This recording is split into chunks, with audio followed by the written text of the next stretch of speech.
What is up, guys, and welcome back to another video. And I would like to start this off by saying Derrick Rose has agreed to sign a one-year deal with the Cleveland Cavaliers. I think it's clear that everyone knows that Kyrie Irving has to be traded, which in my opinion is a bad idea. LeBron James was a great leader for Kyrie and they worked really well together. But now that he may get traded soon, D Rose is a really good replacement. The reason for that is not only because of how good he is, but also how cheap his contract was.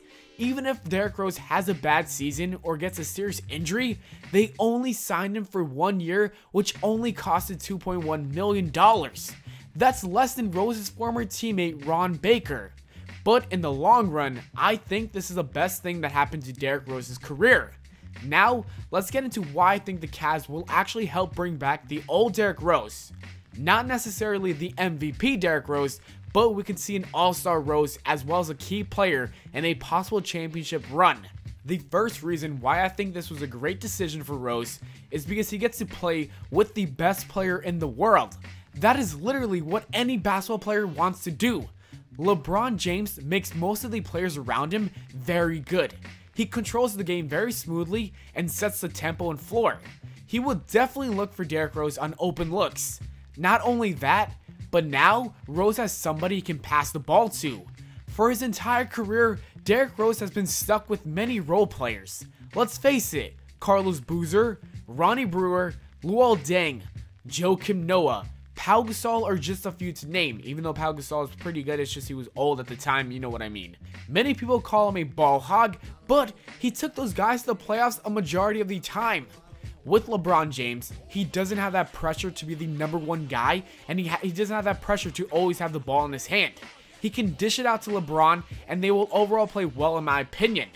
Another advantage with playing with the best in the world is having a very good leader. LeBron James is one of the best leaders in all of the NBA. He took J.R. Smith and Iman Shumpert from the Knicks and managed to make them very essential players for their championship run and comeback in 2016. He has also helped shape Kyrie Irving into the great player he is today. Finally, LeBron James is one of the smartest players in the NBA. I was watching a video of LeBron's basketball IQ, and it amazes me how quickly he picks up ways to avoid defensive stops. If I can find the clip, I'll probably be playing it right now on the screen. Hopefully, he can teach Rose how to change his game and make him more effective and efficient, which can possibly prevent him from getting injured again. LeBron will certainly see the film of Derrick Rose and will give him some good tips. Moving on from LeBron James, it was great that Rose finally left the Knicks because they really held him back from having an awesome season. Although his season wasn't the greatest, he still managed to average 18 points, 3.8 rebounds, and 4.4 assists per game. I think that's actually pretty good considering the fact that Phil Jackson forced the Knicks squad to play an offense that was terrible and outdated. This also led to Derrick Rose ultimately getting less shots and possessions, making him less effective. Derrick Rose's usage per was the lowest since his rookie season, which I think is the real reason for his stats being so low. But when he ran the offense and had a higher usage per, Derrick Rose averaged 25 points, 4.5 rebounds, and 4 assists per game. When you look at Kyrie Irving's stats from last year, he averaged 25.2 points, 3.2 rebounds, and 5.8 assists per game. As you can see from the stats, both players are very identical. So yes, I do believe the triangle offense really hindered Derrick Rose's season. Moving on, let's talk about how Derrick Rose will now be surrounded around much better players. As I previously stated, Derrick Rose's teammates weren't the best. Let's take a look at the 2011 Bulls roster. Rose was obviously at the point, the shooting guard positions was constantly changing with Richard Hamilton, Keith Bogans, and Kyle Korver.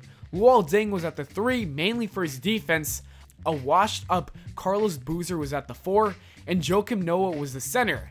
As you can see, Rose was by far the best player without too much help. Let's even look at the Knicks team from this year. Derrick Rose was the starting point guard, a very inconsistent Courtney Lee was a shooting guard, Carmelo Anthony was at the 3, but it was clear he didn't even want to play with the Knicks.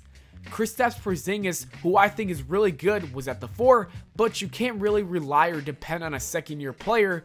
And then at the 5, you had a very, very bad and washed-up Joakim Noah. Yet again, another okay and average team, not really the greatest. Rose now has LeBron James, Kevin Love, Kyle Korver, J.R. Smith, possibly Carmelo, or whoever they get out of a Kyrie Irving trade. When a player has better teammates, it's pretty much proven that said player will have a better season. Also, the Knicks team from last season didn't really play with any ball movement. Brandon Jennings went out and said multiple times that they were one of the worst passing teams he's ever played with. Cavs will be a very different story. Finally, the last reason why this was an outstanding choice by Derrick Rose is that he will be on a winning mentality team. Rose has been saying for a long time now he doesn't care about the money, as he literally has over $200 million, but he wants to win. The Knicks team last season was anything but winning. The Cavs are hungry and they want to defeat the Warriors. Rose has made it clear he wants that too. A lot of people say that this doesn't really matter, but it really does. You need the confidence. You need to believe you can win, and the Cavs and Derrick Rose both have that. I may just be an insane guy who loves Derrick Rose, and all of you are probably wondering, what in the hell is this guy smoking? But I truly believe when the 2017-2018 season is said and done, we will see Derrick Rose have a really good and impactful year. And that is it for the video, guys. As always, thanks for watching. I hope you all enjoyed. If you did, don't forget to leave a like and subscribe. Make sure to follow me on Twitter at Pllana, and I'll see you all later.